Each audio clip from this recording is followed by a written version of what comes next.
Yes.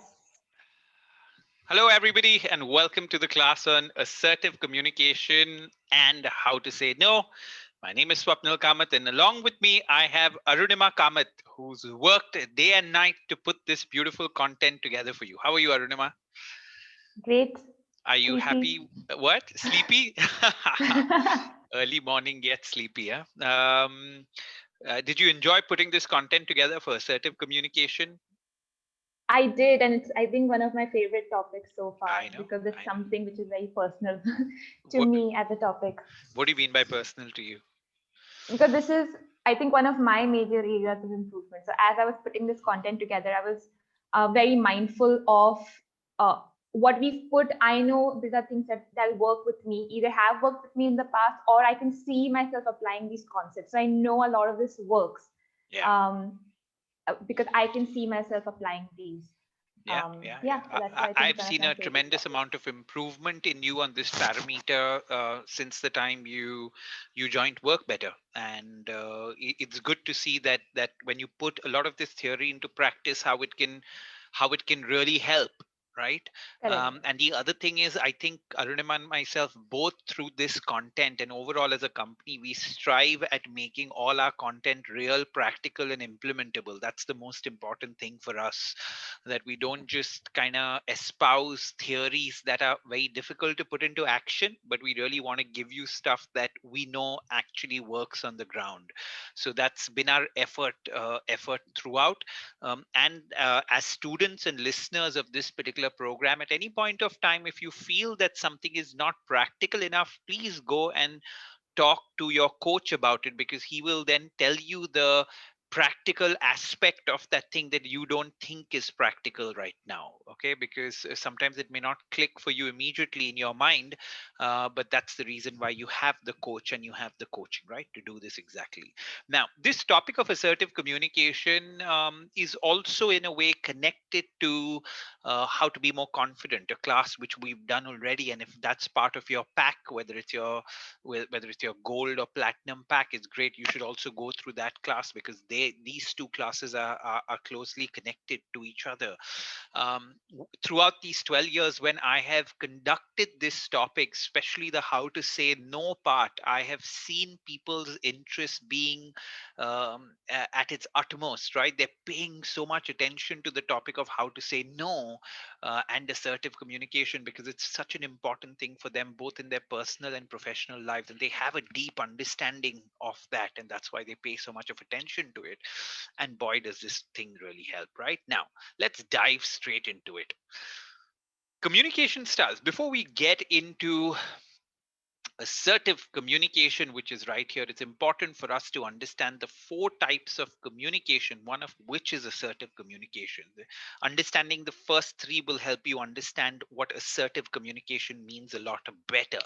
So let's get into the first one. First one is passive communication. Passive communication is all about keeping our head down and avoiding conflict. Passive communication doesn't necessarily involve staying quiet. Instead, it usually takes form of going along with whatever someone else suggests, even if it's not what you want, right? So that's what passive communication means, that in a way, to use slightly more colloquial language, that it's easy to run all over you, and you're not going to really take a stand in any way. Passive communicators consistently give in to other people's requests and demands and avoid expressing their own or our own desires and preferences, right? So that's what they tend to do, and that's not what you want to do as an assertive communicator, right? So those are the passive communicators or passive communication. Now, before we move on, I'm sure this part is fairly clear to you. So think of a person, either from your personal or professional life, who is a passive communicator according to you. What makes this person a passive communicator? Your answers will be discussed in your live coaching session, right? Does that make sense to you? Yeah. So pause it here and think of somebody that you think is a passive communicator, somebody that's kind of, it's easy for you or you've seen in the past that this person always gets run over, this person never puts forward their thoughts, never puts forward their point of view on something, never puts forward their requests, is possibly going and talking about a lot of these issues to people that can't do anything about it, but not really raising their voice where they should. And by raising their voice, I don't mean shouting, just raising their point where they should, and doing it possibly in forums like with their spouse or something like that, where it just doesn't matter, right? So that's the first one. Now, what's aggressive communication? Aggressive communication is when we try to force others to do what we want, even if it's at the expense of their wishes, right? Um, People don't tend to like aggressive communicators or aggressive style of communicating, because these kind of people often are a pain in the backside, right? And we don't like that. As a matter of fact, in today's day and age, in the knowledge economy, even if our boss does something like this, right, is when, say, your boss tries to force others to do what they want using their authority. Even that's not something that we'd like. We'd not like to work with a boss like that. And when we did the class on influence and persuasion, that's what we said, right? Mahatma Gandhi said that today, in today's world, leadership is not about power or muscle power. Leadership is about your ability to influence, and your ability to influence, persuade, which is change a person's opinion, change a person's behavior, change a person action, your ability to sway that. That's what influence and persuasion. So you want somebody to influence you, not necessarily use an aggressive style and force their opinions onto you. In passive communication, we give up an unreasonable amount of control over our own lives, but in aggressive style, we try to take control over other people's lives, right? So that's what we try to do in an aggressive style, which is again something which is not required. So again, your exercise, pause here and take all your answers to your life coaching session. Think of a person who you know who is an aggressive communicator. What makes this person an aggressive communicator, right? So write both the name of the person that you can think of, and also write what do you think makes that person an aggressive communicator. Now, passive aggressive. Passive aggressive communication is a form of indirect or hidden aggression in an attempt to get our way or express our dissatisfaction in a roundabout way. For example, saying we're okay, fine when we're actually upset about something. Intentionally doing a task poorly so that we won't be asked to do it again is passive aggressive, since it helps us get what we want and avoid the discomfort or possible rejection that comes from asking for it. Right? So, now, what does passive aggressive mean? You've seen Arunima and myself, before we started recording, were having a very nice discussion about it, where we said passive aggressive is you see this so much in relationships between friends. You see this between, say, you and a significant other or your spouse, where where your spouse is not okay with something, but they'll either say, yeah, I'm okay, they'll say it like that, which sometimes lets the other person know that they're not okay, but they're not saying that, they're just saying they're okay when they're not okay, in a way, right? And then there's so much of back and forth around that, and in Hindi it's called so much of natak nakhra around that, then, right? That tends to happen because the person is just not verbalizing his thoughts in a direct, honest, respectful way, but it's just saying, oh, I'm okay, and doing that. The other thing that sometimes happens when it comes to passive aggressive people is that, they won't even say anything, but they'll hold a grudge in their heart and mind around that issue. And then possibly, I don't know, 3 months, 6 months later, that thing comes out, and there's a bigger blast then that happens, right? Saying that, oh, but during that time you did this, which I didn't like, and then ta ta ta ta ta, and the other person is like shocked and surprised by that, because he has no idea that the other person is felt a certain way about it, right? So that in a way accumulates over a period of time, and then there's a larger blast that happens, right? And that's not a good approach to have anyway, right? Neither of these approaches is the right approach to have. Yes, Arunima, you're on screen. You want to say something? No, since no, nothing. I just thought in case you want to have a discussion. Okay. Arunima, okay, since you're here, let me ask you this question. Have you seen um have you seen examples of this at the workplace? Um,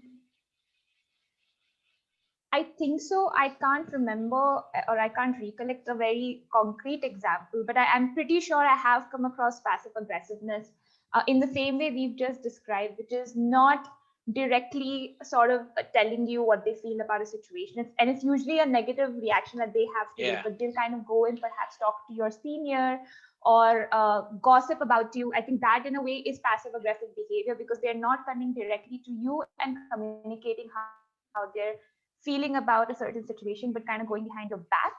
Yeah. One example that comes to mind, it's not a professional example, but if you've seen the movie Zindagi Na Milegi Dobara, and Yeah. Kalki's character in a way very passive aggressive, Yeah. because Yeah. she's just kind of she doesn't directly say what she's feeling, but she'll be a little rude. She'll kind of hide her anger, but she'll do it in ways that passive aggressive comes out in the workplace. Very interesting example. Yeah, that's actually I'm sure a lot of people have watched that movie, but that's like a kind of perfect thing. I don't know, Arunima, maybe if there is a link of some of the scenes where she's there, Yeah, maybe we can send that across as a learning resource to our students, right? If I there is anything. actually have a video. So I have three examples, and I can send Yeah. this to our viewers. Yeah. For passive, you have Shah Rukh Khan's character from Rab Ne Banali Jodi, where he's a very meek character who doesn't really Mm, speak up. For aggressiveness, you've got someone like Gabbar Singh, who's very aggressive in mm, his communication. Then I've got a scene from Zindagi Na Milegi Dobara. So I'll send all three to our viewers, and they can watch and actually see these communication styles um, in reality. Good, great, awesome. I think that's a great one. So I think all of us know of characters that are passive aggressive, both personally and professionally. And again, think of a person that you know who is passive aggressive. What makes this person passive aggressive in their communication, right? So think of that now. Assertive communication. This is where we come to, right, what is desired out of most people. Assertive communication is the ability to express your needs and opinions in a fair, honest, firm, and polite way. Right. So this is what assertive communication. In one line, very often, if I have to tell people what assertive communication is, I said assertive communication is very often where you need to be firm on what you're trying to say, and yet you need to match that with being polite. If you go too much into being firm, sometimes you can get over aggressive, that we just saw, right? And if you go too much into being polite, sometimes you can come across as being again passive or meek or these things, right? So this extent is what we just saw. Over aggressive is what we just saw. So the firm and polite is what you need to gun for. And like we said, the passive aggressive is where you're doing avoiding, basically, right? You're avoiding the situation by not addressing it thereon, and then holding a grudge or feeling bad about it, or speaking at some other forum. So this is the way you can kind of see the differences between these four things that we spoke about. So yeah, it means that we clearly and respectfully ask for what we want and say no to what we don't want, right? So that's what assertive communication means. Respectfully asking for what we want and saying no to stuff that we don't want. It requires being forthright about your wants and needs, while still considering the rights, needs, and wants of others. Again, this is a beautiful point. I want to say it again because it's just so nicely crafted. It requires being forthright about your wants and needs while still considering the rights, needs, and wants of others, right? So you're really seeking the right balance between it. It allows us to constructively confront and find a mutually satisfying solution where conflict exists. I think each one of these 4 points have been beautifully crafted, and that's what assertive communication means. And in so many cases, in your professional life and in your personal life, we're really going to have to understand how to speak and how to be assertive in our communication. And that's what we're going to teach you through this session, right? Now, the last exercise here is think of a person you know from your personal or professional life who is an assertive communicator. What makes this person assertive in their communication, right? So really think of that. Again, take this back to your life coaching session for you to have a discussion. Now, the importance of assertiveness: increased self-confidence and self-respect. So this is in a way one of those cycles, right? If you're self-confident, often you will be assertive, and if you're assertive, again you will be self-confident, right? So this goes in a cycle in a way. But the minute you start becoming more assertive and you're trained on being more assertive and you know how to say no, it will increase your self-confidence and self-respect. It allows you to stand up for yourself and express your wants, needs, and opinions. It lets you say no without feeling guilty. It leads to less stress when you are assertive, right? Because if you're not assertive, you don't know how to say no. So much of stress is caused by that, because then you take up too much, you're dragged into meetings, plans, and just general stuff that you shouldn't be in or don't want to be in. uh, Decreased need for approval and validation from others when you're assertive, and leads to improved relationships and partnerships between people over the medium and long run, right? When you're assertive, that's what tends to happen. So all in all, an extremely important topic, and something that all of us should kind of train ourselves in, and I'm glad you're here to attend this session. So how to communicate assertively. So we have, I think, 5 or 6 points here. So the first thing, if you want to communicate assertively, is remain factual and objective, right?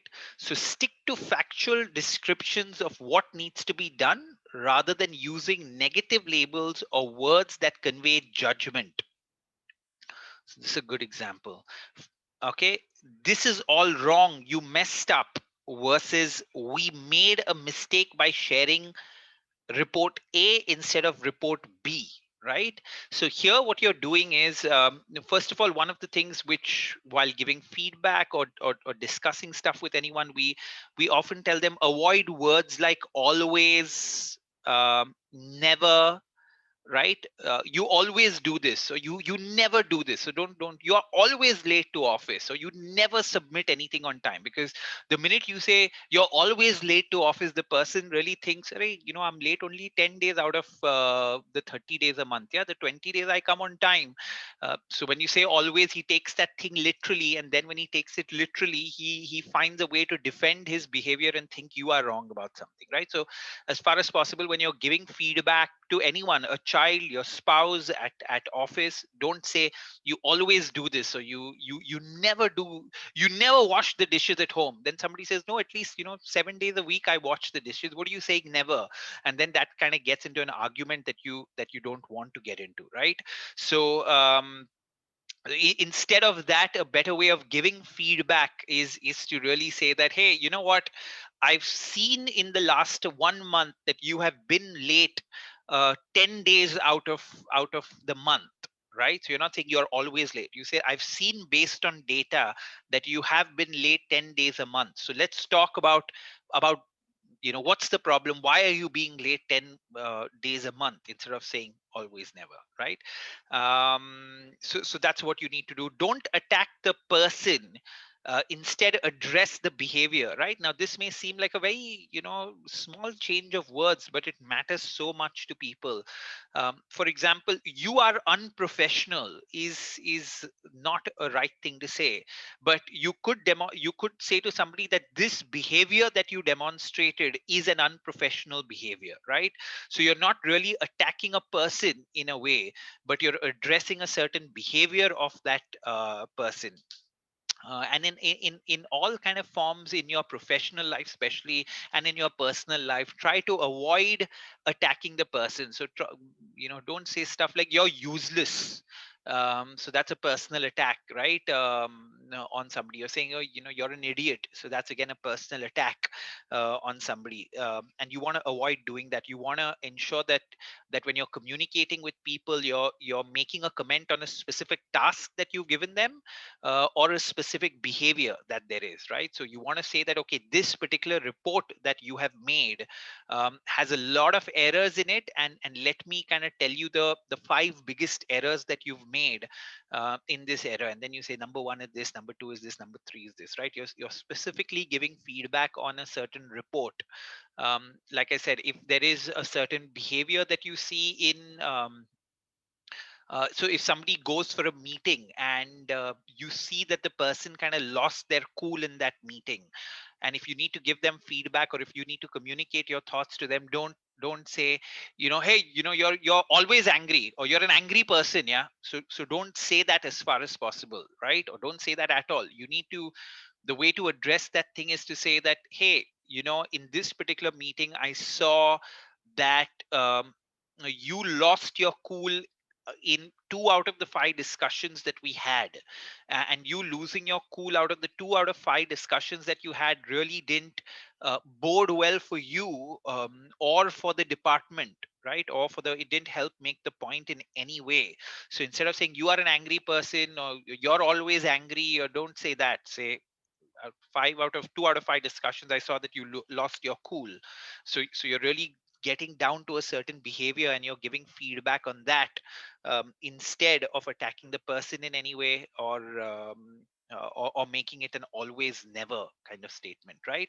So do, if you want to be assertive, ensure that you do that, because then you can communicate your thoughts in a much better way, than otherwise, right? So this is point number one. Now, this is what I want you to think of, your exercise. Think of two instances when you communicated in an emotionally charged manner, used negative words, and made an attack on a person, right?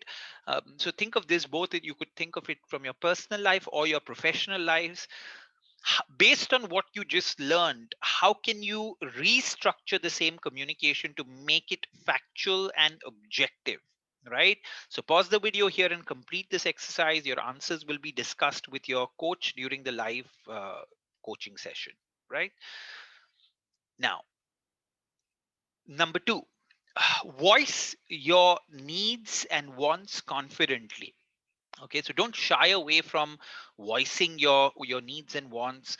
Don't wait for others to recognize what you need. Identify what is it that you want and need, right?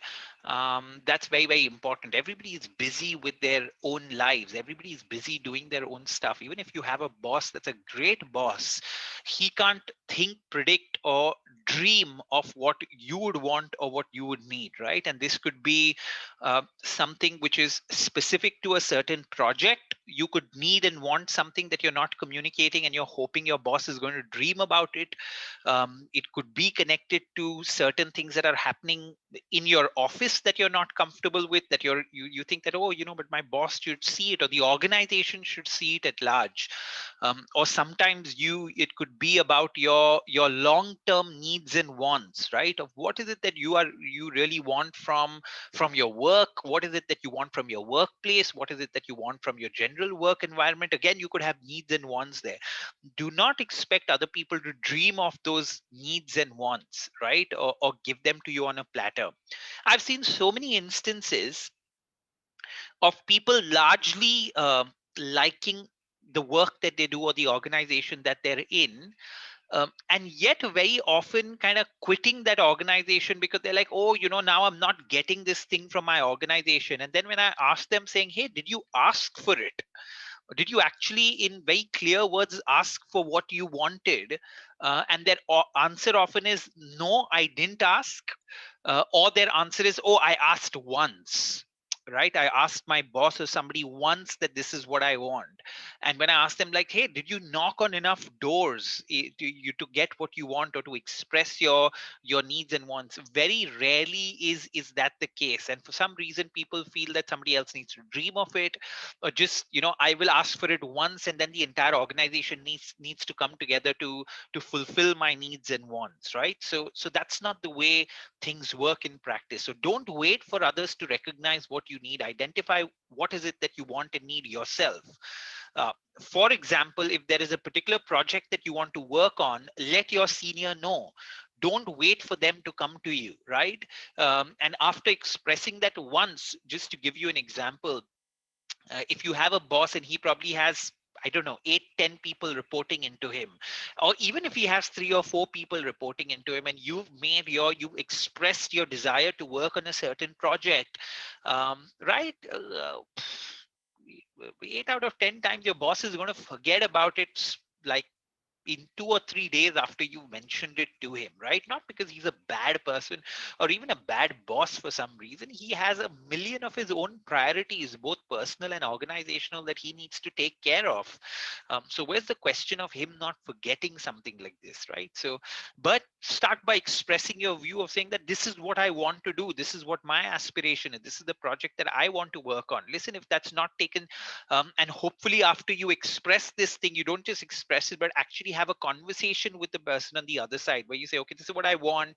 um, this is why I want it. This is how I want to go about doing it. This is when I want to start doing this thing. And you really communicate all these thoughts to your boss, super boss, in your setup, and then kind of try to get a date from them as to when they think that this can happen, or and then kind of follow up on that, right? So follow up closer to the date when you say, hey, you know what, I was supposed to work on this project from Jan 2021, right? So in December, maybe you can have a conversation saying that I hope we're on for the project I'm supposed to work on in 2021. So this is you in a way expressing your views, following up on your views, your needs and wants, and really, for a want of a better word, just respecting your own wants and desires, um, and respecting yourself. And if you have that enough of respect for yourself and your needs and wants, you will actually go and take them seriously. And if you take them seriously, of course, you're going to follow up on them, right? That's what really this means. Voice your needs and wants confidently. Once you know what you want or need, set goals so that you can achieve them, something that we just discussed. Then convey to your stakeholders exactly what it is that you need from them to help you achieve those goals, right? So that's something that we just discussed, but very importantly, um, clearly and specifically define what you need. Don't drop hints, right? So this is again something which is very important in personal and your professional lives.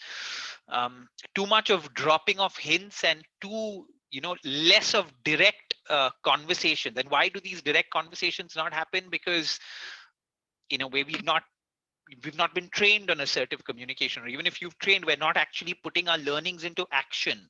And this is what you need to do, knowing that this kind of an approach in the end will help you, will help the person on the other side, and will help the organization, right? Being assertive in your communication literally helps all parties.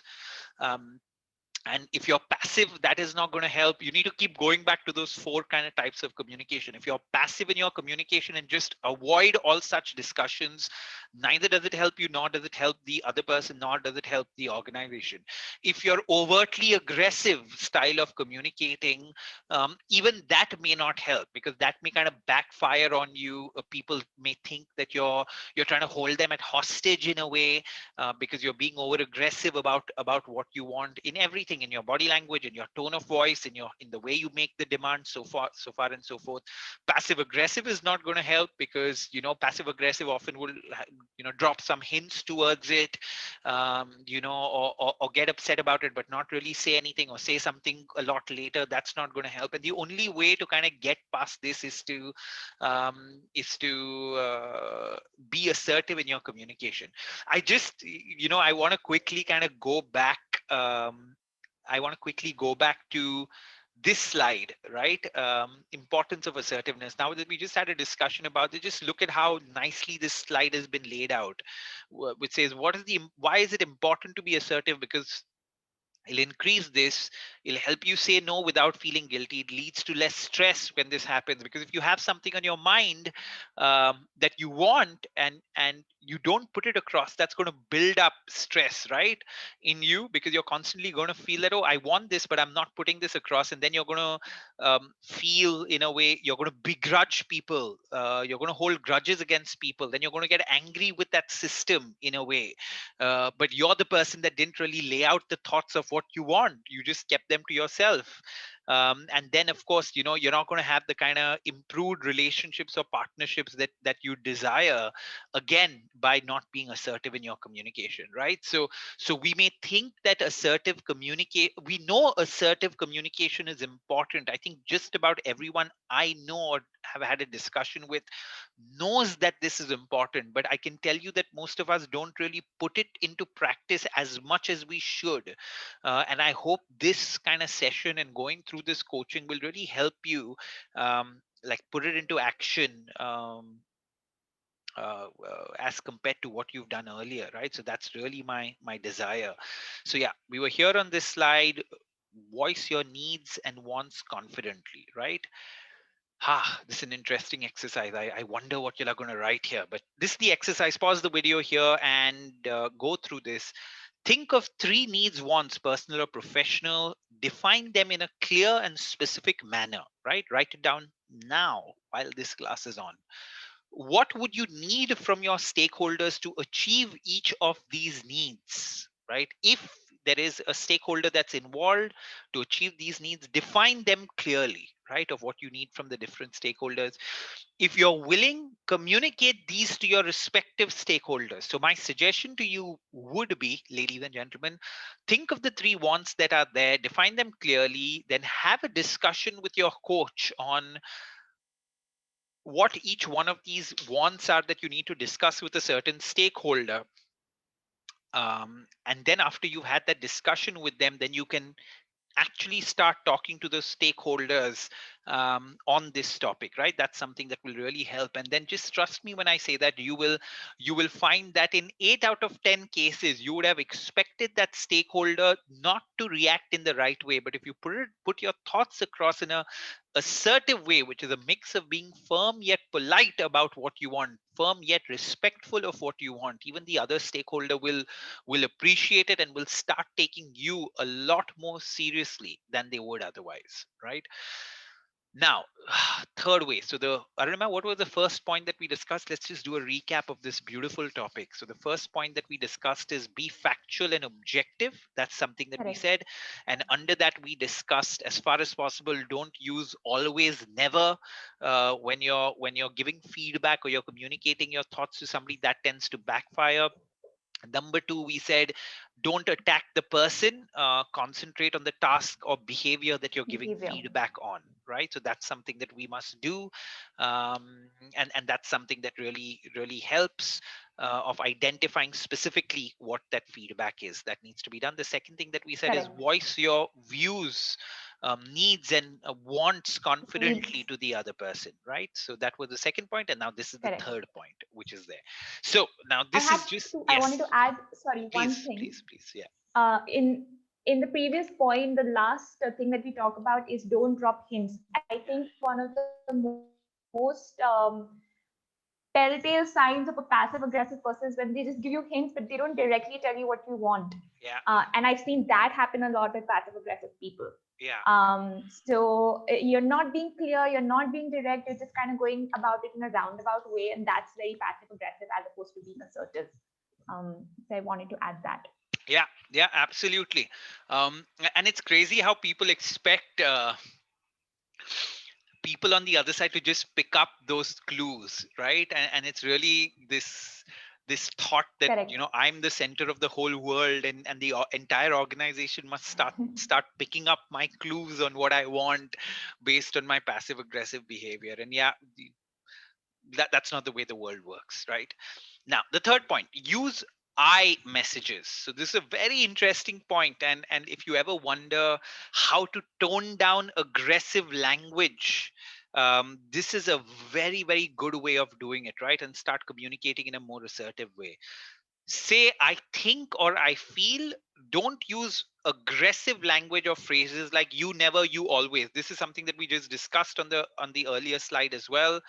A sentence starting with you comes off as a judgment or an attack and puts people on the defensive. If you start with I, the focus is more on how you are feeling and how you are affected by their behavior, right? Oh my God, this is such a wonderful point. Like I want to like star this point because it's so good. I want to read it out again, right? And I really want each one of the people to concentrate on this point. A sentence starting with you comes off as a judgment or an attack and puts people on the defensive. If you start with I, the focus is more on how you are feeling and how you are affected by their behavior.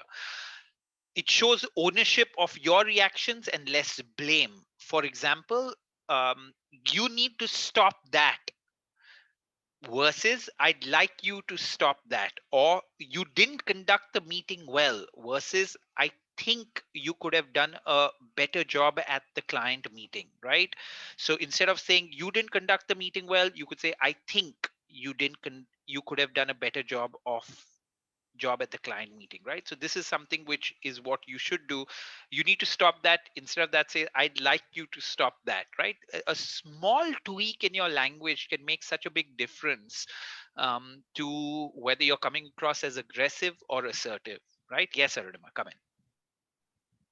So I wanted to share a couple more examples, Yeah, and sort of a template that people can use if they want to use this. correct, It's basically I feel, and then that's where you add in how you're feeling. correct. When you add the Yeah, description of the behavior, correct. do this because of so and so reason. So I feel. Second point Yeah, is when you do this behavior, and the third point is because of this reason. So it shows again you've taken ownership of your feelings as opposed to the focus being on that person's behavior, correct. and you're also again giving a reason for why you're feeling that way. Correct. So So a few let me examples of just, this. yeah, I want to Yes. write this down. So you said the template. You can start with which you've done here, but I feel. So you start with that. Then you said based on your When you, the when behavior, you. Okay, and then you mentioned the whatever the behavior is that is demonstrated by the other side, and then because of the reason. okay, because of, which is the reason. This is I'm sure it's going to confuse people a little. So an example given by you may help. Sure. So as something, you're rude to me. Yeah, It's attacking, right? So you yeah, can convert this to I feel hurt yeah, when you don't let me speak up in meetings, yeah. because it undermines my abilities. Let's say that could be one way to put it. So Correct, I feel hurt, I feel disappointed when you don't let me do this, instead of saying correct. you don't do this, and then it Yeah, again becomes an attack on another person. yeah, Another way of doing this would be, why didn't you get this done? Now again, the correct. focus is all on the other person, versus I felt disappointed when you didn't submit the application in time because Mm, it resulted us in not getting that project, so and mm, so. mm. So I feel Yeah. what you did and why I feel disappointed in you. Correct. Correct. Arunima, in our learning resources, I would, if you could put a few of these examples, because Sure. I think the more people actually read these examples, is going to be a lot more easier for our students to learn on this topic based Absolutely. on them actually reading them. So give Correct. these examples, give at least three of these examples there, and I think people will be able to pick up from there. The students attending this class right now, before you go into your coaching session, beyond this, if you still need clarity, ensure that you go through all your learning resources anyway before your actual coaching session, right? Because that will help you understand this thing a lot better of using I messages, because this, like I said, a small tweak in your language can have such a big effect on whether you're coming across as aggressive or assertive. And the minute you're coming across as too aggressive, it doesn't help, because then the person is in a way going defensive, And the minute they go defensive, they try to defend themselves, and the message that you're sending across doesn't get through to them because they're being defensive Correct. and busy defending themselves versus taking in your message, right? And this Correct. applies in personal and professional situations. And the minute you tweak it to saying, I feel this when you do this because of this, which is exactly what we discussed right now. That brings the focus from that person to you, and that is almost magical, if you ask me, right? Now, exercise again for you. Think of two instances when you put the blame on your stakeholder by using you messages. How can you restructure the same communication to shift the focus towards yourself by using I messages, right? So even if you haven't done this, ladies and gentlemen, ensure that you just make up two possible scenarios in your own professional life where you would possibly use an I statement and convert it to a you statement, or you where you typically use a you statement and now convert it to an I statement, and share those two examples, even if it's not happened in the past, and share those two examples with your coach, right? So pause the video right here, and discuss the answers with the coach after you've written your answers. Okay, now the other part of assertive communication, very important part, is assertive body language and tonality. And by now I'm sure, because we've discussed this in our session on body language, we've discussed body language partly even in our presentation sessions, and we've also discussed body language in very briefly in our session on influence and persuasion, right? But again, having the right kind of body language really helps, which is maintain a straight confident posture, erect back, expansive shoulders. So you know about this already. If you want a revision on it, you know which class you need to go into.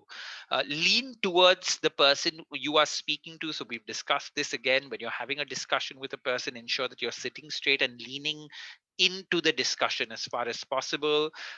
Make eye contact while you're communicating. We've discussed the importance of doing that. Maintain a neutral or positive facial expression. You remember we discussed that saying, start every interaction with on a positive note, which is a mix of a smile on your face and possibly a greeting, irrespective of what the discussion is going to be.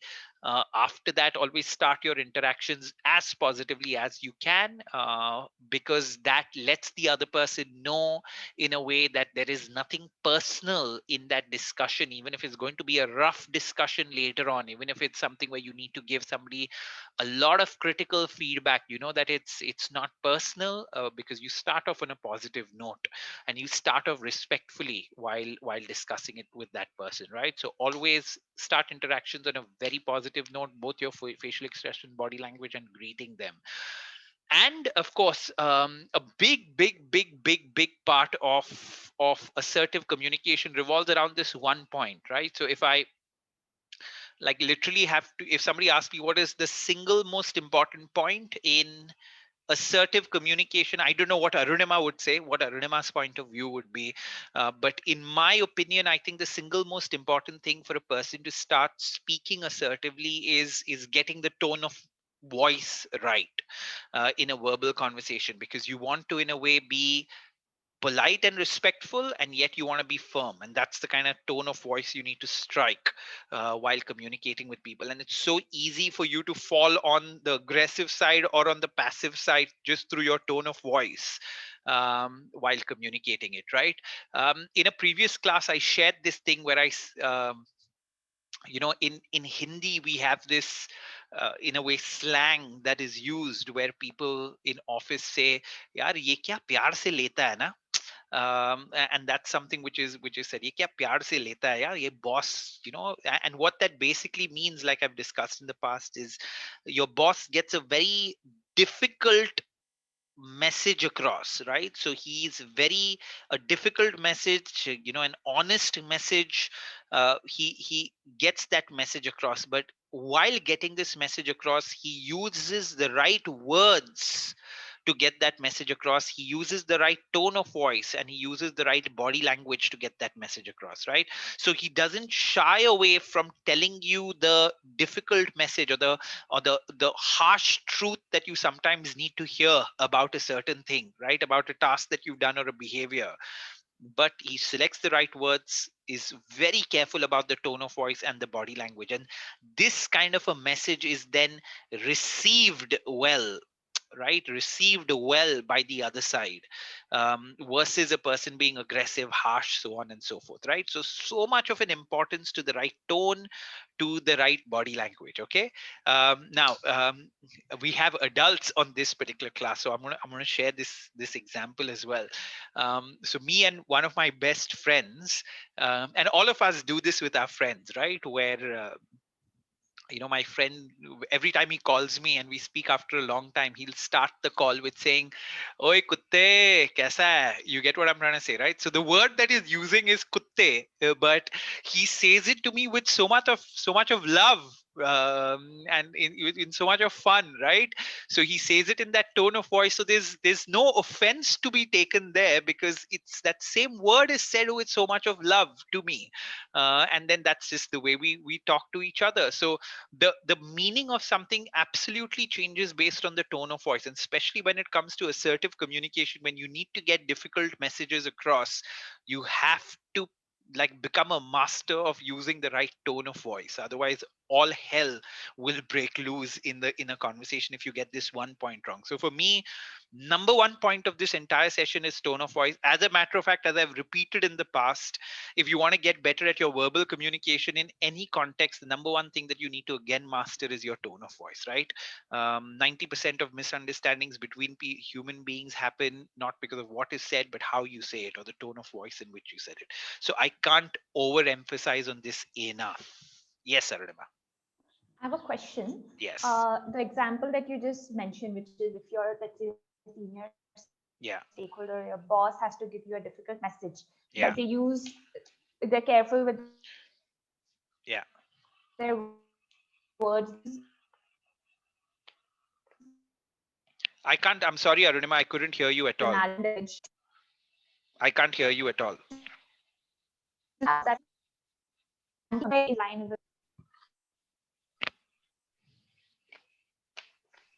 Okay, Arunima, I'm sorry I can't hear you. So I'm just going to go on with what I was saying. I couldn't hear a word that you said. Um, Okay, sorry, I'm sorry. yeah. Now, the last point is don't be over apologetic, right? So this doesn't technically come in assertive body language and tonality, but I've seen just so many people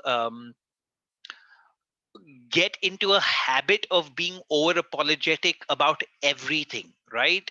And it's something that in a way needs to be eradicated from the way you speak, because then you get used to being passive in a way, right? And you're not being assertive in your communication. This is something which is just building the right kind of habits in you.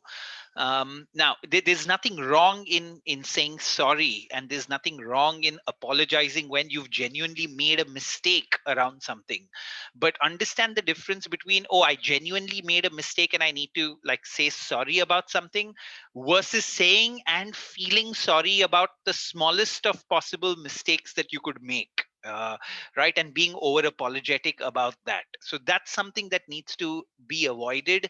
And unfortunately there's no better way for me to explain to you what that line is between being over apologetic and apologetic where required, right? And this is just something that you need to get used to if you're one of those people that just say sorry, sorry, sorry all the time for just about everything, right? Because that will start shaping your behavior in some way. Okay, now go for the small wins. So this is another thing that you need to do if you want to start building your nature towards being a more assertive person. Assertive communication will become second nature if you practice it as much as you can. Start small, practice your skills in situations which do not hold much significance or are low risk before tackling a difficult situation at work. For example, sending food back at a restaurant if you're not happy with it, right? So this is exactly what it means. And I think Arunima had shared some very beautiful examples with me on her journey towards becoming a more assertive communicator. And she gave me really small examples, like saying that if I'm in a cab and the air conditioning was at 3, at some point in my distant past, I would, not even be assertive enough to tell the cab driver that put it on a 2 or put it on a 1, I'm feeling cold, right? Or for example, sending food back at a restaurant if you're not happy with it, right? If you're not happy with it, you just keep it there instead of sending it back. So if you want to become a more assertive communicator at the workplace, I think you need to start by like low risk, low stakes situations where you can start becoming more assertive, and that will really build your confidence towards being assertive in situations which are slightly more high stakes situations, right? So that's what we're trying to say here. When you're successfully assertive in low risk situations, you'll gain confidence in your ability to speak up and voice your needs for larger things, right? So that's the way to go about building it. Maintain, now what's the exercise that you, it's a mini project more than an exercise. Maintain an assertive journal where you note every act of assertiveness practiced by you. Again, this is if you consider yourself being really low on the topic of assertiveness. If you think you're really kind of passive, this will help. If possible, be assertive at least once in a day, right? So again, we're speaking about somebody who is really passive in their day-to-day communication and they need to build this skill. You may not be one of them, so this may not apply to you. And from now till the time you get into your live coaching session, if there are any incidents that happen where you displayed assertiveness in some way, make a note of them in your journal and have a discussion with your coach about it. But beyond that, also ensure that you're very conscious. If you want to build on this skill of being an assertive communicator, you need to be conscious about the times and places where you are assertive. Right, that's what you need to start doing. So maintaining this journal will really help. You can also make note of situations where you've tried to be assertive and wanted to be assertive but couldn't do so. Note down what stopped you and why you faced a challenge and what you would do differently the next time, right? So this kind of journal that you maintain of this thing will really help in your journey of becoming more assertive.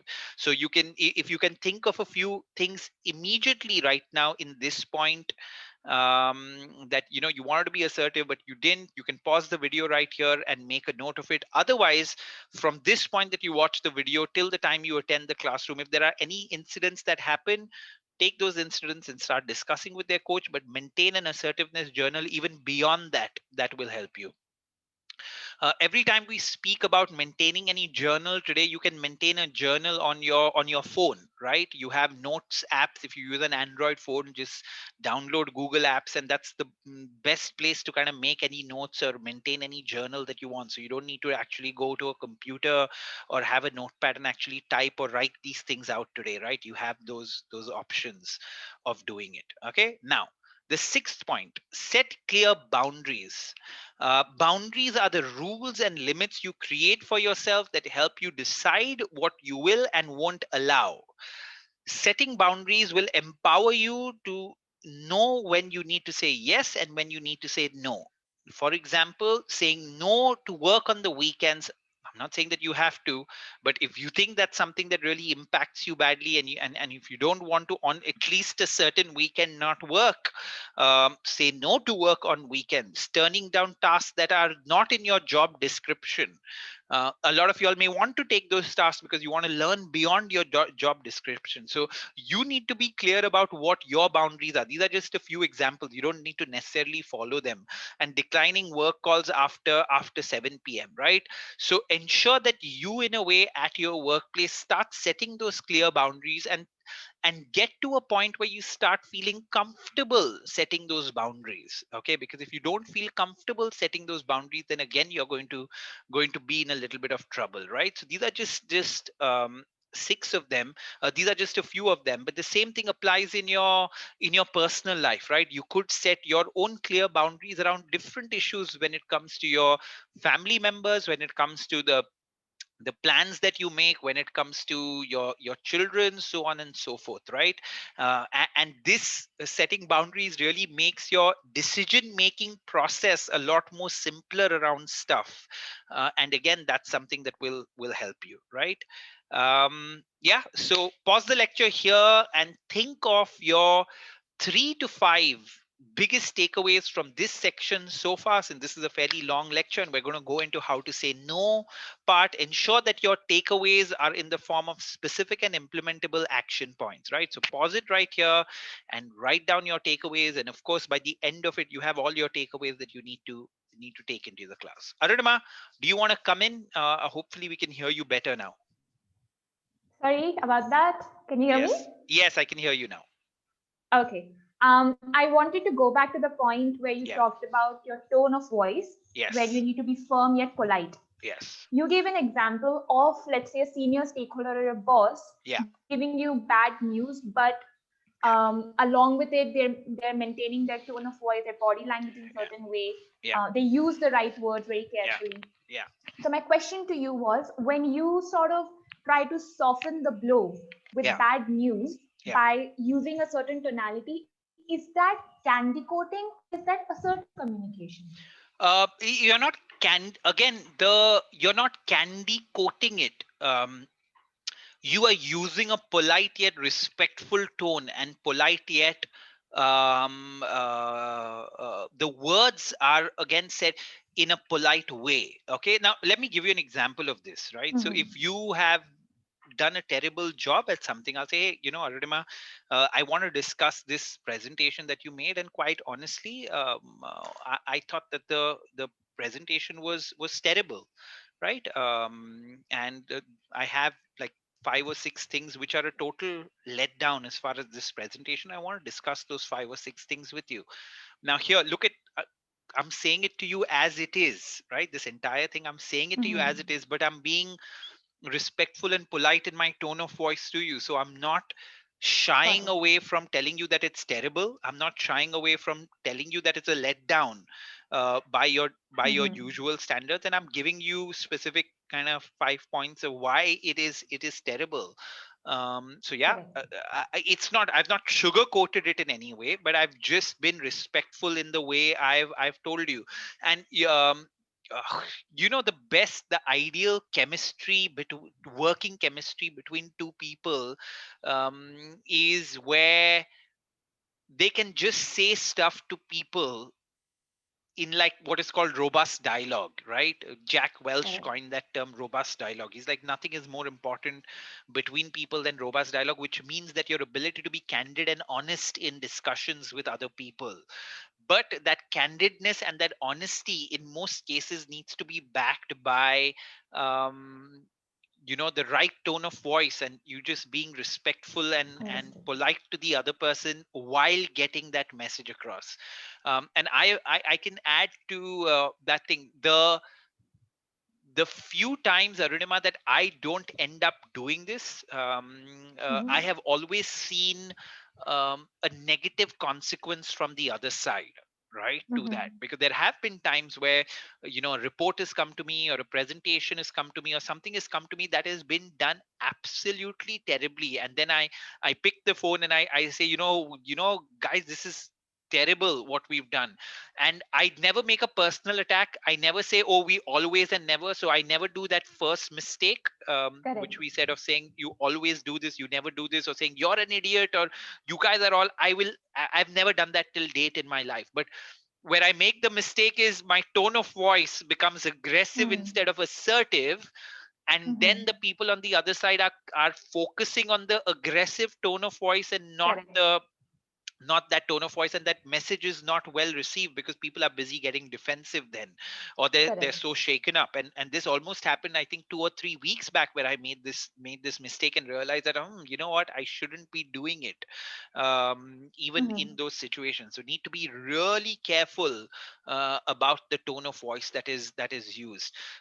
Also, I of course, I don't mean to defend myself here. Is there are times when the thing that really drills into people is somebody, I don't want to say somebody shouting, but Mm-hmm. in a way somebody being really upset about something, right? Mm-hmm. Because very often what happens in systems, people start taking things for granted, and sometimes there is a little bit of a shake up that is required, where you could get slightly more aggressive than you usually will.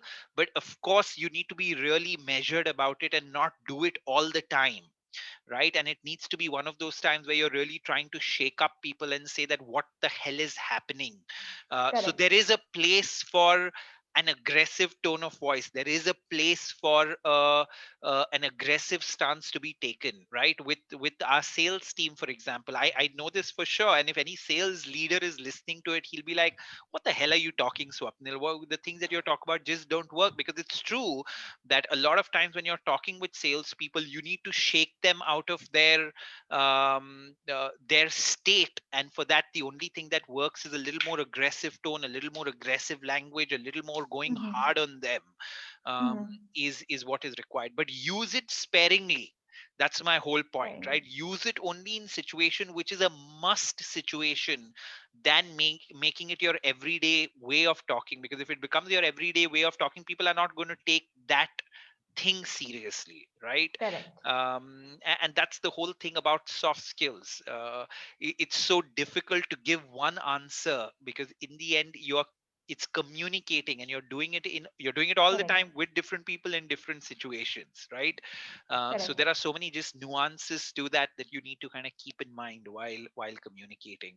Yeah, just to end, I think if you want to start becoming a good communicator, just overall, not just when it comes to assertive communication, you need to have a great amount of self awareness that is required, right? So the ability to think about your thoughts, the ability to think about your actions and analyze them, that self awareness becomes very important in you getting better. And that self awareness shouldn't lead to critiquing yourself in a way that says, "Oh, I'm so bad at this." It needs to be very objective, that self awareness, where you say, "Okay, this is the thing that I did well, this is the thing that I didn't do well, and now how do I do this thing that I didn't do well better?" Right? So that's what that self Right. awareness needs to lead to. And that again becomes very important if you want to be a better professional, better leader, better communicator. Just self awareness of what you're doing. Yeah, I went on a little bit of a rant there, but I think it was important. But I think so. My major takeaway is your content. The message Yeah, should be direct. You should not disguise what you're actually telling them. But yeah, alongside with it, you need to maintain a polite tone of voice. So you can't yes, be giving a stern message and yeah, have a stern tone of voice. Then together they come across as too aggressive. yeah, and even the words for that matter, right? So you need to be Yeah. careful about that. But what trounces everything is tone of voice. What trounces everything, you can say anything to a person, as long as you're really careful about the tone of voice in which you're saying it. Most people will take that particular message which is there, and the minute the tone of voice goes out of control or becomes too aggressive, all hell breaks loose, right? So be ultra careful about the tone of voice that you're using. Single most important thing, Got in it. my opinion. Okay, now Yeah. the Thank next you. topic is how to say no. Very important topic, and like I said, most people's ears kind of pick up when we discuss this topic. Many people say yes to everything and then fail to deliver because they are overburdened, or they say yes to everything but get stressed trying to meet conflicting demands, right? It's not surprising that many people find it difficult to say no. As children, we learned that saying no was impolite or inappropriate and were rarely allowed to say it to adults. Therefore, we have little practice of saying no. You need to understand that saying no is not a bad thing. Right now, in most situations in business, when your bosses, stakeholders, customers are making certain demands of you or are asking you for stuff, nobody likes listening to a no, right? So that's a given that nobody likes listening to a no. But a no is very important, because if you don't do that, kind of this thing will end up happening to you. If you say yes to everything, then you'll fail to deliver, because of you'll be overburdened, stressed, all those things, right? So though your bosses, clients, stakeholders may not like to listen to a no, you need to say no. And that's why you need to get trained through this class on how to go about doing it, right? So that's the thing.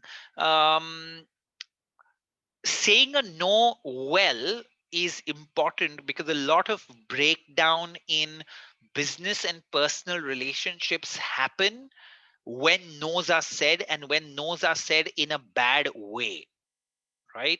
So your ability to say no becomes critical because of this factor which comes into play, that it can lead to a real breakdown of relationships. And that's why, again, very important to train yourself in it. Okay. Now, beliefs that prevent you from saying no. Many people think that saying no is rude and hostile, will upset others, is selfish, will cause others to dislike me. So, for sure, when you say no and don't say no in the right fashion, it could upset others. It could cause others to dislike you, right? All those things are genuinely possible if you don't know how to say no in the right way. And that's where this session will help you. Okay, now the first kind of way, the first technique of saying no is sandwich your no. Now, what does sandwich your no mean? Sandwich your no statement between two positive statements. Start with something positive, or empathize with the other person, then say your no, and end with something positive and an alternative solution if possible, right? So in a way, this sandwich is shown to you because you start with something which is positive, then you say your no here, and then you try to end with something positive again. Is it possible all the time?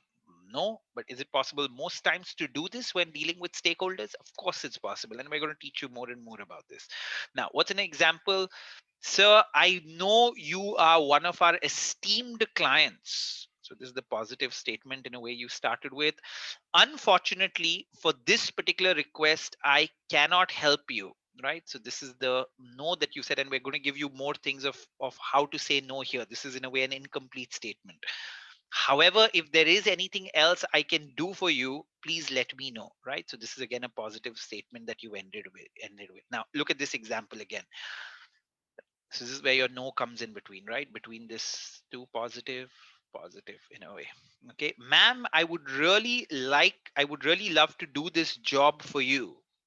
This is the positive statement that you have. However, I'm already committed to a few other projects. I would not like to take your work on and do a shoddy job with it. This is the no that you're saying.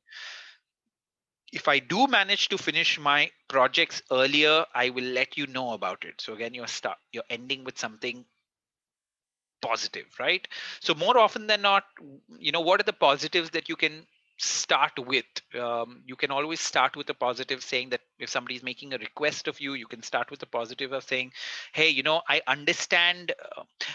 We've trained a lot of bankers on this thing, so let me give you examples from banking, because most of us are customers to banks as well, right? So you'll know what I'm talking about. So a good way to do this is to say, sir, I understand that getting this checkbook for you is extremely important, because it's your daughter's wedding, which is coming up in a couple of days. So this I understand that this checkbook is really important for you. However, it is not possible for me to give you a checkbook immediately right now, because our checkbooks come from our Chennai office, and they take at least 7 days to come after we put in a request, and they come from that Chennai office because of security purposes. However, what I can try to help you out with is other ways in which you can make payment. So I can help you configure your online account, or I can help you out with demand drafts. I can do that. So I can try to be of help for you in some way, right? So again, you're starting off with a positive, which is empathizing with him and telling him that I understand, that you need it, and I understand why you need that thing. Then you say that, oh, but I can't do it for you, and these are the reasons why I can't do it for you. And then you say, hey, let me try to help you out with some alternative. So that's again the way that you can package your no. Start with some positive, say no, then get to a um a positive thing as well, right? So come up with two examples of how you can use this technique to say no in your personal and professional context. Pause the video here to complete the exercise. Your answers will be discussed with the coach during the live session, right? So actually think more from your professional context where you can use the sandwich method, right? Exactly like I gave you the bank example. Think of something in your life where you can start with a positive, then say no, and then try to end with a positive again, right? So pause it here and do it. Now the second thing that you need to do is give a proactive explanation. Okay, so before I run you through the points, every time, even when we were kids, when our parents or somebody said no to us for something, the first question that very instinctively comes to our mind is why, right? So if anybody says no to us, we want an explanation. It's just instinct. We want to know the why. Is it a no? Therefore, don't wait for a person to ask you why. Proactively furnish an explanation to the person as to why you are saying no to them. Right? Don't wait for them to ask. Be proactive, because the minute they ask, it seems like you don't care enough. And if you're proactive about giving the explanation, that's where it comes across as you care enough. So let me just go back to the previous example I gave you. Sir, I understand that you need a checkbook immediately because it's your daughter's wedding in 3 days. I understand that. So, hey, you're starting off with something positive. You're starting off with understanding his scene, showing him empathy. You're actually telling him exactly what you've understood. So that always helps. However, it's not possible for me to give you the checkbook off the counter because our checkbook takes at least 7 working days to come, because we can't issue it from here. It comes from our Chennai office, and that's our system of doing it because of security purposes. So you've given him proactively an explanation on why you're saying no to him for that. And then you say, what I can help you out with, since you need to transfer money, is I can set up your online account, I can give you a DD, and I can help you in all these ways for you to do the same thing that you want to do, right? So of course, this point I've discussed, most people will want to know why you said no to them. It's very instinctive ever since we were kids. Now, use facts, rules, regulations, policies, norms, processes to support your no, right? So that's what you want. That's exactly what I did in this case. I told them that it's for security reasons. It comes from this office in specific. So I've told you that a lot of bankers, often when they're talking to you, they will use saying that this is an RBI norm, right? Is what they will tell you, that this, the reason why I'm saying no to you is not because I want to say no to you, because I am governed by certain rules that my bank and RBI in turn is put, that I can't flout it because these rules have been put in for security reasons. But when a person actually communicates that to you in that way, there is more of a buy-in there, where you can support your explanation with facts, rules, regulations, policies, norms that you are constrained by, in a way, right? Keep your reasons specific, right? The more specific you make it. So this is just human psychology, right? So if you say there's an RBI guideline to this, that's good. But if you want to make it even better, you say there's an RBI guideline 3.0 that has been released last week. That, so if you give them this specific guideline which is there, although he's got nothing to do with that guideline, the minute you make it specific, he's going to take what you're saying a lot more seriously, right? So keeping it specific, like we've discussed, is the crux of good communication. So in all contexts that you do it, it'll really help. Give your explanation in points. Again, any place where you can say, sir, there are 2 or 3 reasons why I can't give this to you. The number one reason is this, the number two reason is this, the number three reason is this. This again goes back to our McKenzie. So at any point of time, good communication is specific and in points, right? So ensure that you do that while giving your proactive explanation to them, right? So don't wait for another person to ask. Proactively always tell them why you're saying a certain thing. And this includes even when you say no to your children. Practice this thing, and you will find an amazing change happening in your interaction with them, right? Very often, then, when they say no to you for something, even they will start explaining why they're saying no, and that kind of builds up their mental faculties, right? So, ma'am, I'm sorry, but we can't accept your application as per our company guidelines. Your application needs to be sent via post only. Again, this is a good example, but we haven't really sandwiched it well, right? This example. So if it's sandwiched well, it could be a lot better.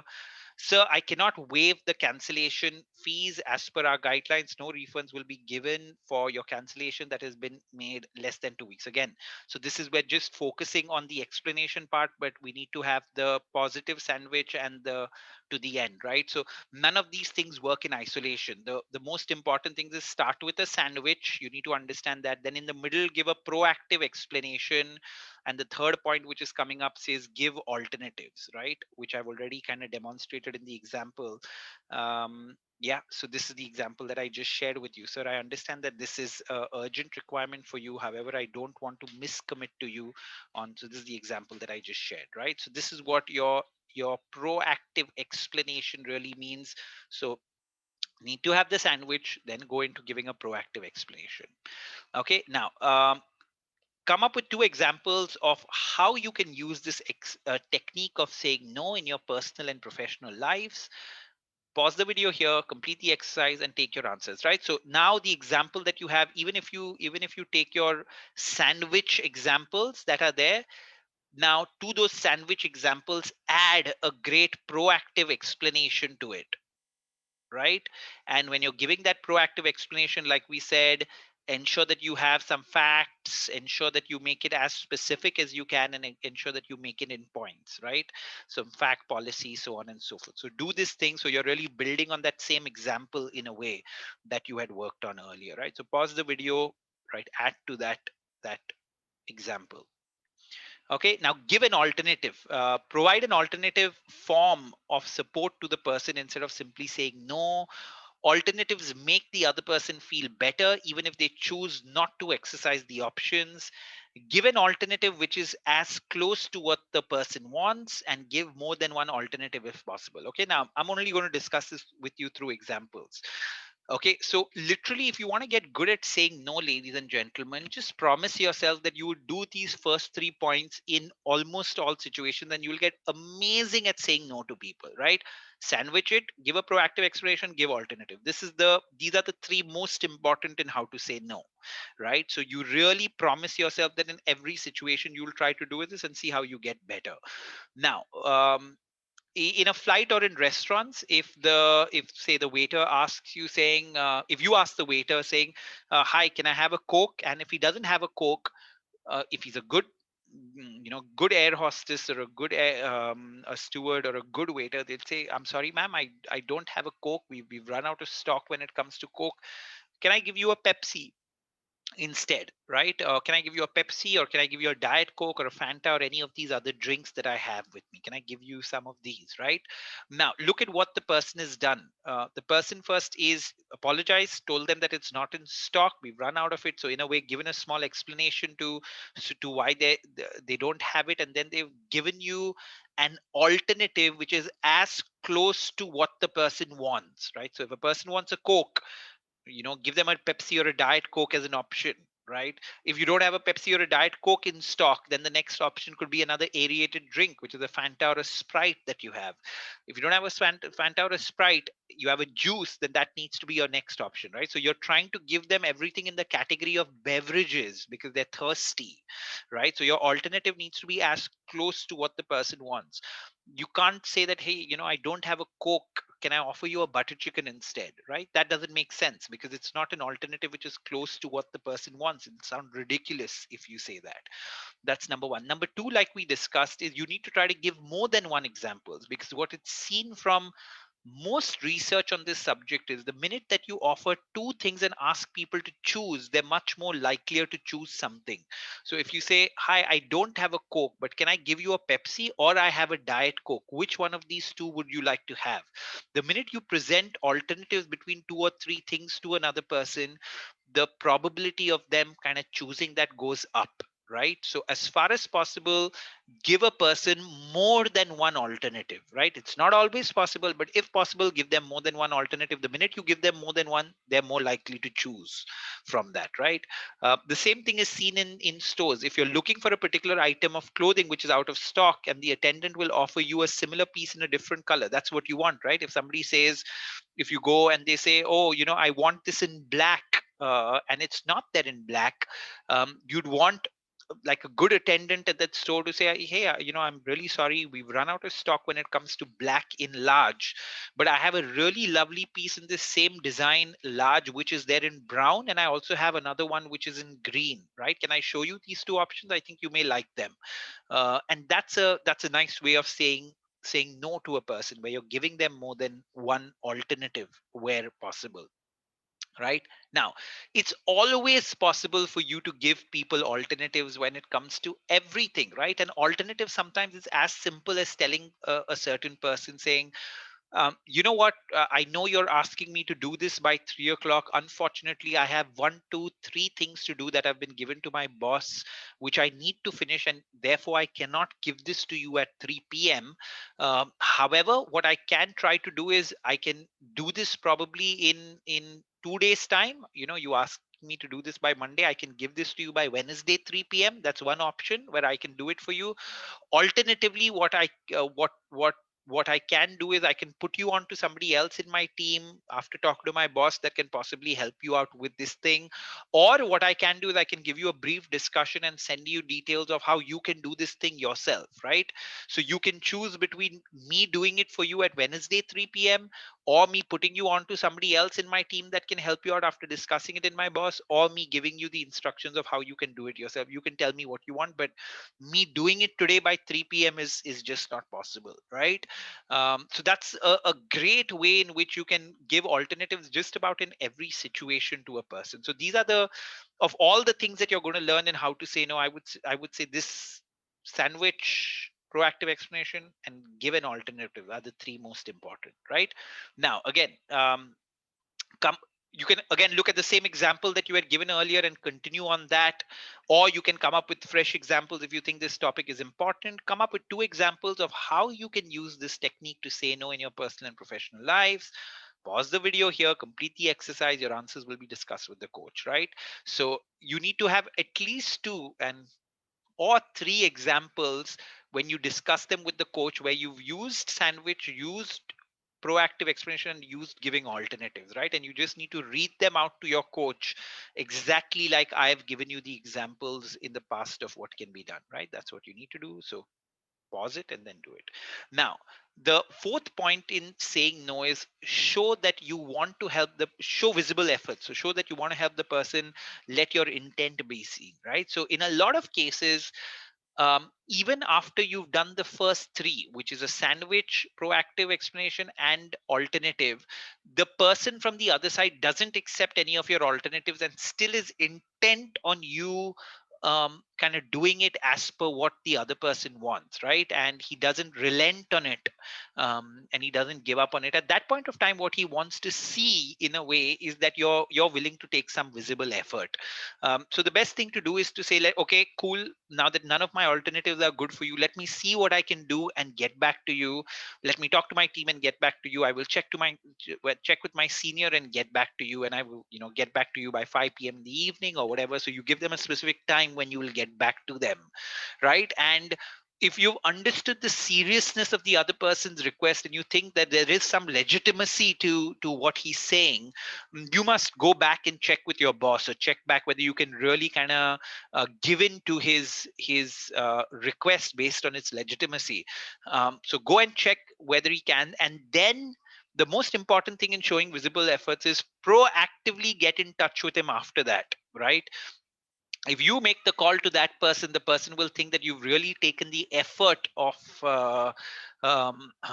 really tried something to kind of adhere to his request. But if he calls you, then he'll think that you didn't do anything about it, right? So if you say, let me check with my senior, I'll get back to you by 5 p.m. in the evening, ensure that you call him by 4 p.m. in the evening and say, hey, you know what, I really genuinely checked with my boss. It's not possible for me to do this thing for you. However, I've already given you three alternatives of what can be done. Let me know if that works for you, right? So show visible, genuinely go check with your boss and see whether it's possible, if the request is legitimate. And irrespective, ensure that you go back to that person proactively and communicate instead of waiting for that person to come to you, right? It makes all the difference in dealing with especially tricky stakeholders, right? A lot of these points are really going to come in handy when you're dealing with high stake situations and senior people that are really insistent on you doing something their way, and it's not always going to be possible for you to do it, and therefore you're going to have to deal with these situations very tactfully, and showing visible effort is one of those things in which you are doing it very tactfully, right, for them. So yeah.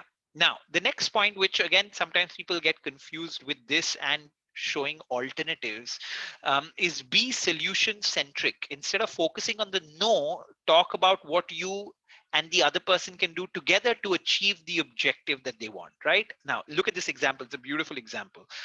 So the five documents that have been given, that you have given me, are perfect as per my backend team, but unfortunately I need all 8 documents as per the requirement. Let's look at getting these three together, and your request will be processed immediately after. Is there anything I can do to help you out as far as these 3 documents are concerned, right? So this person is saying a no to the person, but it's literally, you can't hear a no through this entire thing. And why? Because the person is being solution centric with the customer, right? Now look at how we started positively. And so this has all the elements to it. I love this way of saying this. So I have 5 documents that you've given me are perfect as per my backend team, right? So you're appreciating him in some way, saying that 5 document आपने बहुत अच्छे से भेजे हैं. But unfortunately, I need all 8 documents as per the requirement, right? So you're saying in a way no to him, that I need all 8 documents for me to process this thing. Let's look at getting these 3 together, and your request will be processed immediately after that. So again, here you're not even saying no, I can't process. So that's the other thing that we have. I think we have that point later of saying be tactful in the way you communicate, right? Instead of saying no, I can't process your request until you give me these 3 documents, a better way of saying it is say, ma'am, I can process this request of you after you give me these 3 documents, right? So say, no, I can't do it until you give me these 3 documents. Yes, I can do it for you after you give me these 3 documents, right? You're saying the same thing to it, but in one case it seems like a no, in the other case it seems like a yes, right? So this is what tactful communication is about. You're just using the right words to get that message across to him. If your kids ask you for something, you say, yes, I will definitely give that to you, but I will give that to you after you've done 1 2 3 things, instead of saying, no, I'm not going to give that to you until you do this thing, right? Say, yes, I'll definitely give you that, but you need to do 1 2 3 things, and after you're done with 1 2 3 things, then I will give you that. So there's no there, there's a yes there, and this is what the beauty of tactful communication is, right? Now here, being solution centric, the beauty of this thing is that you are in a way, you want to help the other person out, and you are saying that if you don't do this for me, I can't help you out, but let's try to work together on doing this thing. Right now, in the case of getting documents, you can't get the documents for the other person, but you can definitely say, okay, these are the 3 documents that are missing.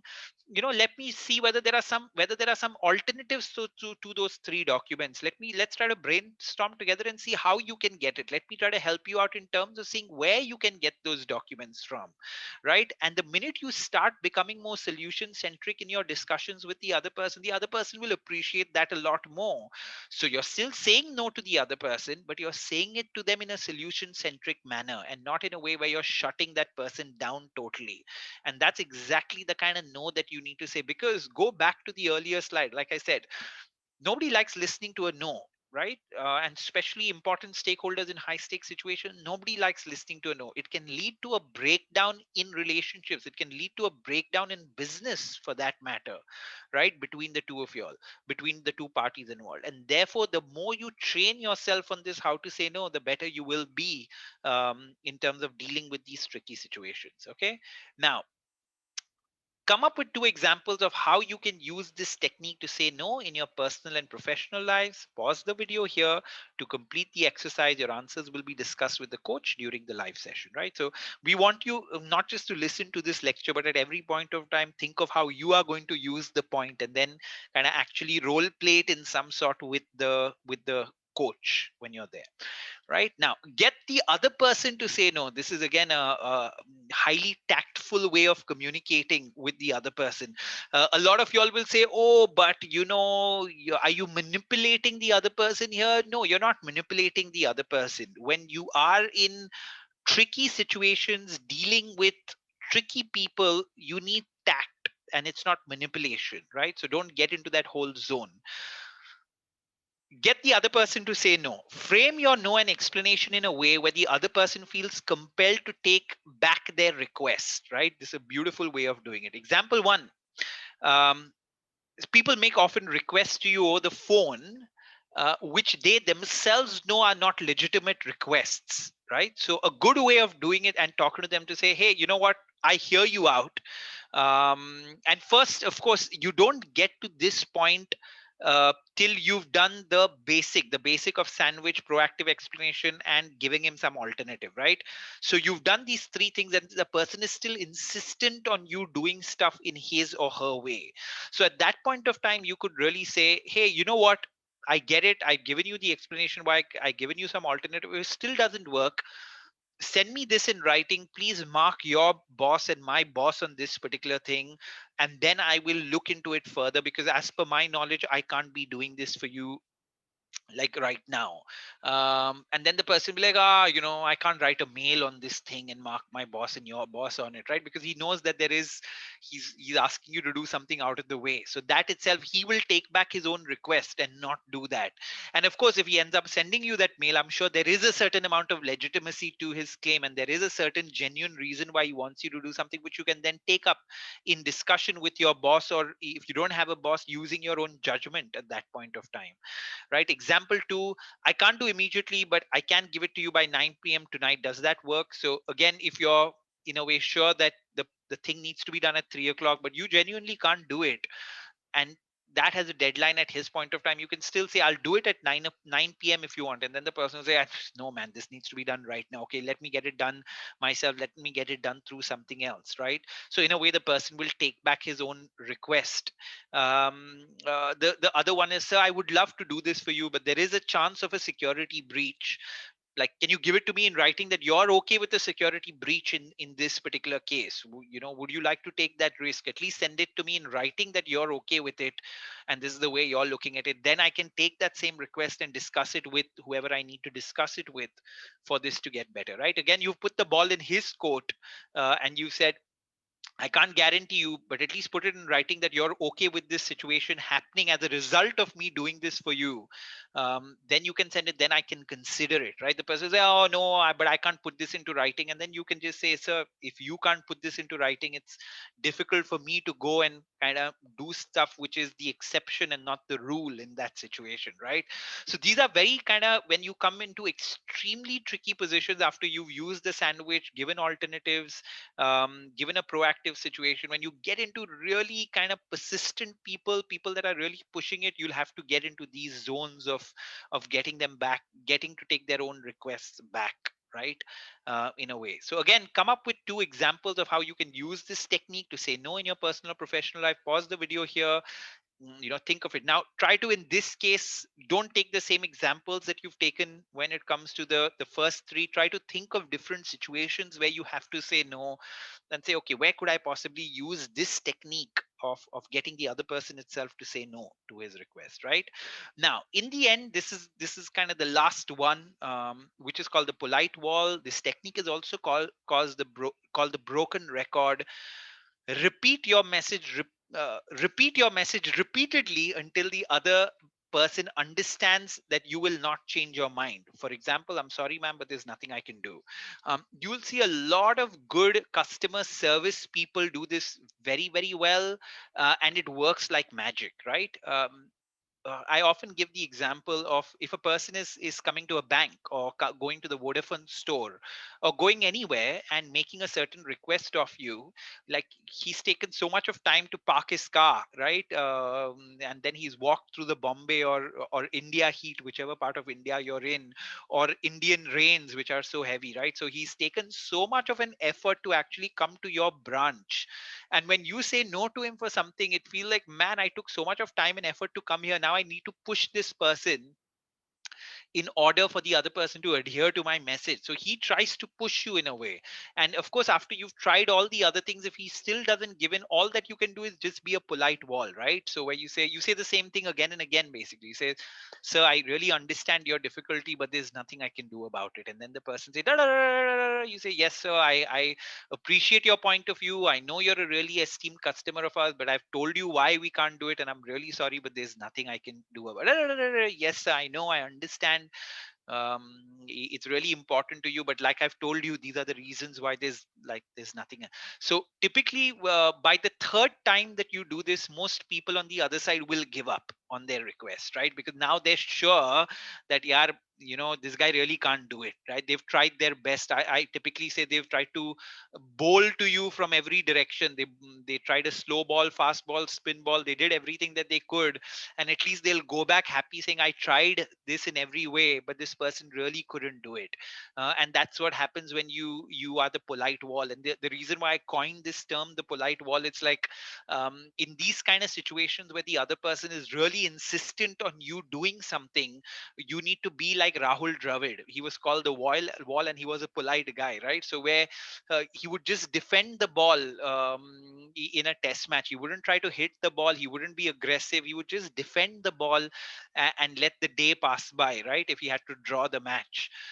Because the minute you try to bat like Sehwag in this situation, and when you try to hit the ball around, and by which I mean you lose your cool in some way, or you say, sir, aapko bola na ye nahi ho sakta. So the minute you kind of you talk to him like that with an aggressive tone of voice, automatically the person on the other side, because he's irritated already, will pick on the fact that you spoke to him aggressively, and he'll say, how do you guys talk to me like that? This is not the way to talk to me. And then he'll get into that whole situation because he's irritated already.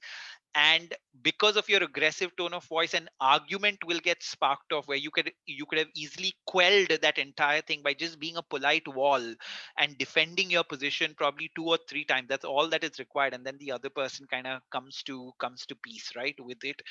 So be very careful about not losing your cool at this point of time, of not getting irritated, not getting agitated, and genuinely being a polite wall and saying the same thing again and again and again. And typically 3 times are more than enough for the other person to get the point, right? Now, additional tips on saying no is, don't over apologize. We've discussed this with you earlier as well in the assertiveness part. Say sorry once if you want to, but not more. You are simply refusing a request. You haven't done anything wrong. So at all points of time, don't be over apologetic about something, right? That doesn't work. Um, you can say the word sorry, right? People don't understand. Sorry and apologizing is very powerful as long as you don't over apologize, right? If you go for a funeral, of a family friend, you'd say to somebody, you say, I'm sorry for your loss. Because you say sorry for your loss doesn't mean that you've killed that person, right? When you say I'm sorry for something, it means I feel bad about the situation, right?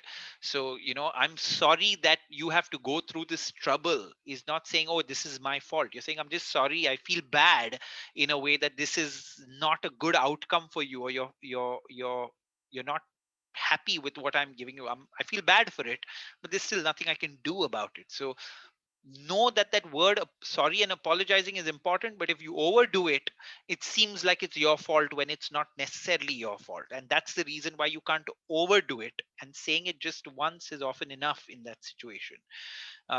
If you have to say no, don't delay it or beat around the bush, say it upfront, which means that if there is a certain situation where you know that the answer is no, you may take a certain amount of visible effort, but as soon as you've done that visible effort, get back to the person the soonest possible and say no to them, right? Because that will help you more than you just delaying it, not calling them, so on and so forth, right? That doesn't work. And this, the tactful language, is something that we discussed also in solution centric. I can't do this for you versus saying it's difficult for me to do this for you, right? So it's difficult for me to do this for you is slightly more better language than I can't do this for you. Now again, this is the best one. This is the one that you need to literally by heart in a way. If you ask me, I can't do this for you because I don't have the three documents. Versus I'll do it for you as soon as you give me the three documents, right? This is the best use of words when it comes to saying no to people. So again, put this into action and you'll become a far better communicator. Okay, with that, we're done with the session. You already have some takeaways from the assertive. What are your takeaways from the how to say no part and identify of this entire workshop?